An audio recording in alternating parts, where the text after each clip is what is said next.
My self professor doctor Deepak Singh, allied science specialist. आज एक topic deal कर रहे हैं, कॉमनेस्ट टॉपिक्स है किडनी ट्यूमर या रीनल ट्यूमर। अभी किडनी ट्यूमर या रीनल ट्यूमर एक ही है। किसको बोलते हैं? ट्यूमर क्या है? जब हमारे बॉडी में किसी भी ऑर्गन में अनयूजुअल एक्स्ट्रा जब सेल का ग्रोथ होता है और वह सेल एक मास का फॉर्मेशन कर लेता है, इसको हम ट्यूमर बोलते हैं। यही चीज किडनी में हो जाता है कि बिना काम का purposeless abnormal extra growth of cell. तो abnormal extra purposeless growth of cell in kidney known as renal tumour.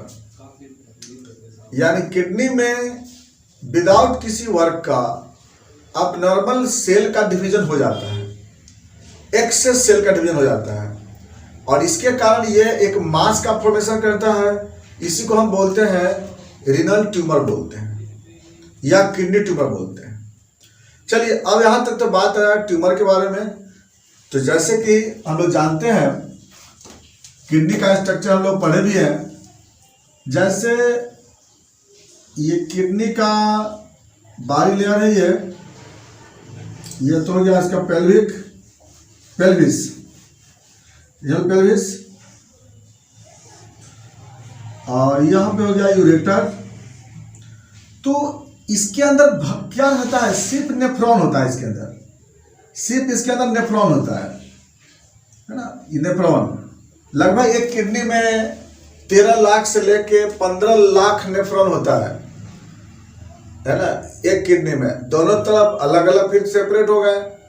तो ये जो नेफ्रॉन है, इसमें ये नेफ्रॉन है और इसके बाद यहाँ पे कलेक्टिंग डक्ट है, फिर कैलिक्स है, माइनर कैलिक्स, मेजर कैलिक्स। तो इसी के अंदर में जो टिश्यू होता है ना, जो नेफ्रॉन जिसको बोलते हैं, इसी में अबनॉर्मल सेल का ग्रोथ हो जाता है। चलिए अब बात करते हैं ट्यूमर कितने तरह के होते हैं इसमें। तो इसमें ज्यादातर केस में 2 तरह के ट्यूमर मिलते हैं किडनी में। एक ट्यूमर होता है किडनी में जिसको लोग बोलते हैं बीम्स ट्यूमर, या इसी को हम लोग बोलते हैं नेफ्रोब्लास्टोमा बोलते हैं। और एक दूसरा ट्यूमर होता है जिसको बोलते हैं RCC, रीनल सेल कार्सिनोमा। तो किडनी में 2 वैरायटीज के ट्यूमर मिलेंगे। अब एक देखिए, सबसे पहला बीम्स ट्यूमर। अब बीम्स ट्यूमर क्या है? बीम्स ट्यूमर साइंटिस्ट के नाम पे है। यह ट्यूमर कंजेनाइटल या फिर बर्थ के बाद न्यूबॉर्न बेबी, इन्फेंटाइल, इस केस में यह ट्यूमर डेवलप कर जाता है। इसको हम लोग नेफ्रोब्लास्टोमा भी बोलते हैं। यानी किडनी के डेवलप होते समय मैच्योर और इमैच्योर दोनों तरह के सेल बनते हैं यहाँ पे।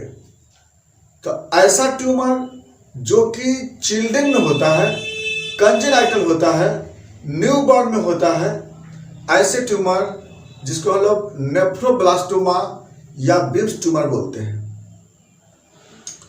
इसमें या तो यूनिलेटरल भी हो सकता है और बायलेटरल भी हो सकता है, यानी दोनों तरफ के किडनी इन्वॉल्व हो सकते हैं।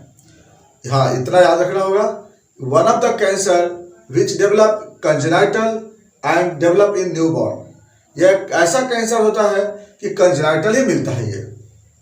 और इस कैंसर का, इस ट्यूमर का खोज बीम्स साइंटिस्ट किए थे, इसलिए उन्हीं के नाम पे ये बीम्स ट्यूमर है।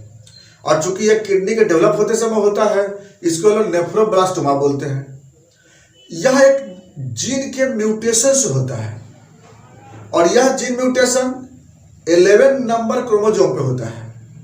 11 नंबर क्रोमोसोम पे एक नेफ्रोब्लास्टोमा जीन म्यूटेट करके अपीयर हो जाता है और जिसके कारण यह ट्यूमर डेवलप करता है। तो यह क्रोमोसोमल डिसऑर्डर्स है।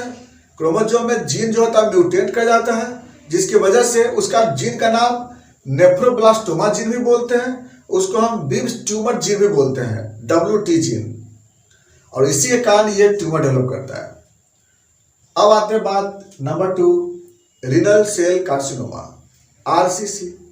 आरसीसी नेफ्रॉन का जितना भी सेल है ये तो सबके सब एपिथेलियल सेल से बना होता है ना, तो इसी में जब मैलिग्नेंट सेल ग्रो कर जाता है तो उसी को बोलते हैं रीनल सेल कार्सिनोमा, यानी immature abnormal extra growth of cell in kidney known as renal cell carcinoma. अब ये देखिए आरसीसी कब होता है, यह होता है एडवांस ओल्ड एज में होता है, दोनों में अंतर है ना। अब बिम्स ट्यूमर जो होता है वो बच्चों में होता है, न्यूबॉर्न में होता है, कंजाइटल होता है, और ये आपको ओल्ड एज में होता है।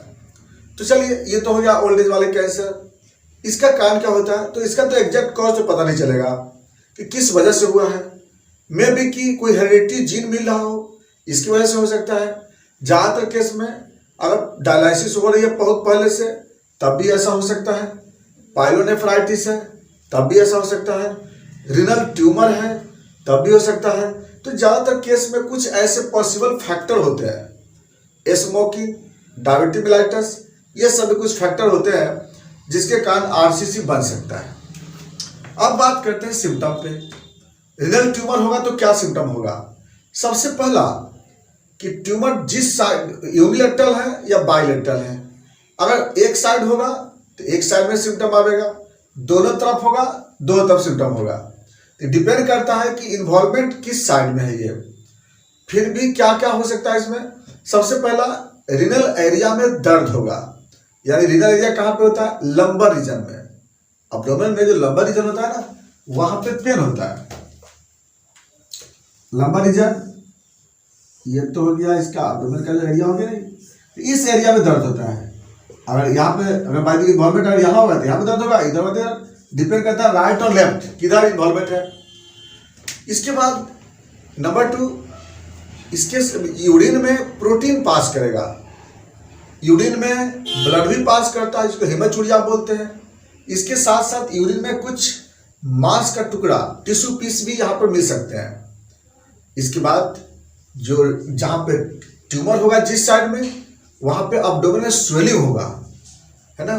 इसके बाद इसका अगला इफेक्ट आ सकता है जब किडनी वर्क नहीं करेगा, किडनी फेल कर जाएगा तो उसके कारण बॉडी में स्वेलिंग हो सकता है, जगह जगह ओडिमा डेवलप कर सकता है। तो यह आपको सिम्टम कुछ मिलता है ट्यूमर में। बाकी एनोरेक्सिया होगा, उसके बाद वेट लॉस होगा, इसमें यह कुछ सिम्टम मिल सकता है। बाकी चलते हैं इसका कॉम्प्लिकेशन में। इसका कॉम्प्लिकेशन क्या होगा, पहला तो मेटास्टेसिस होगा, कैंसर स्प्रेड करेगा, हाइपरटेंशन होगा, उसके बाद बॉडी का प्रोटीन बहुत ज़्यादा लॉस कर जाएगा, प्रोटीन होगा इसमें, और प्लस मेन तो इसमें मेटास्टेसिस होगी ना, इसमें जो कैंसर सेल है वह स्प्रेड कर जाएगा। अगला इन्वेस्टिगेशन, हम कैसे पता लगाएंगे रियल कैंसर को, या बिम्स ट्यूमर हो या फिर रीनल सेल कार्सिनोमा है। देखिए सबसे पहला है अल्ट्रासोनोग्राफी, यूएसजी से हमें पता चल जाता है कि ट्यूमर का साइज कितना है, किस साइड है। एक तो होता है अल्ट्रासोनोग्राफी। दूसरा नंबर पे कहते हैं सीटी स्कैन ऑफ एब्डोमेन। अब एब्डोमेन में सीटी स्कैन कराएंगे तो इससे हमको मांस का टाइप, मांस का साइज ये हमें पता चल जाएगा कब सीटी स्कैन कराने पे। इसके साथ साथ आगे क्या कराएंगे हम लोग, रूटीन एग्जामिनेशन ऑफ यूरिन। इसमें हमें प्रोटीन मिलेगा, आरबीसी मिलेगा, कास्ट भी मिल सकता है, क्योंकि जब टिश्यू यहां से लॉस करेगा तो ये भी कंडीशन मिल सकता है। इसके बाद रीनल बायोप्सी करके देख सकते हैं, लेकिन ज्यादातर केस में बायोप्सी करते हैं सर्जरी के बाद, क्योंकि इसमें हमें नेफ्रेक्टोमी करना पड़ता है, इसको रखने से कोई फायदा नहीं है इस ट्यूमर मास को। तो इन्वेस्टिगेशन में हम लोग इतना जांच करके देख सकते हैं। इसके बाद जीन का जांच, बिम्स ट्यूमर है तो कैरियोटाइप जांच कर सकते हैं, WT जीन का जांच करके देख सकते हैं, नेफ्रोब्लास्टोमा का जीन का जांच करके देख सकते हैं। अगर कंजाइटल ट्यूमर अगर हो रही है तो आप पे नेफ्रोब्लास्टोमा जीन ऑफ कैरियोटाइप करके देख करके लिख दे सकते हैं। इसके बाद अब बात करते हैं इसके ट्रीटमेंट पे। इसका हम क्या ट्रीटमेंट कर सकते हैं।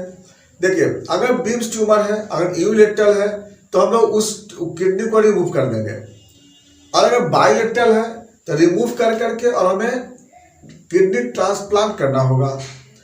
एक तरफ है तो सिर्फ एक को निकाल देंगे उधर में। अगर आरसीसी है तो जिस साइड में ट्यूमर होगा उस साइड किडनी को नेफ्रेक्टोमी कर देंगे, कंप्लीट नेफ्रेक्टोमी। और अगर दोनों तरफ है तो दोनों को सेम उसी तरह से रिमूव कर देंगे। इसके बाद क्या करेंगे फिर केमोथेरेपी। केमोथेरेपी यहाँ पे हेल्पफुल मिलता है। रेडियोथेरेपी थोड़ा सा टफ है यहाँ पे, है ना। इसके बाद सिम्टोमेटिक ट्रीटमेंट करते हैं, जैसा सिम्टम होगा, जैसे प्रोटीन अगर बहुत ज़्यादा कम हो जाएगा तो उसका हम लोग ट्रीटमेंट करते हैं। और यूरिया का लेवल बढ़ जाता है, क्रिएटिनिन का लेवल बढ़ जाता है तो हमें डायलिसिस के लिए एडवाइस करते हैं। उसको पेशेंट को बोलते हैं डायलिसिस के लिए हाईली प्रोटीनस डाइट से अवॉइड करेंगे, क्योंकि क्रिएटिनिन का लेवल बढ़ सकता है उस केस में। आईवी इन्फ्यूजन देंगे, लेकिन पहले देखेंगे ये आउटपुट कितना हो रहा है, डायलिसिस कितना दिन पे कर रहे हैं, क्योंकि अगर दोनों किडनी फेल हो जाएगा तो उसमें तो हमें डायलिसिस पे पेशेंट को रखना पड़ेगा। बाकी मैनेजमेंट इसमें सिम्टोमेटिक ही मैनेजमेंट करते हैं हम लोग।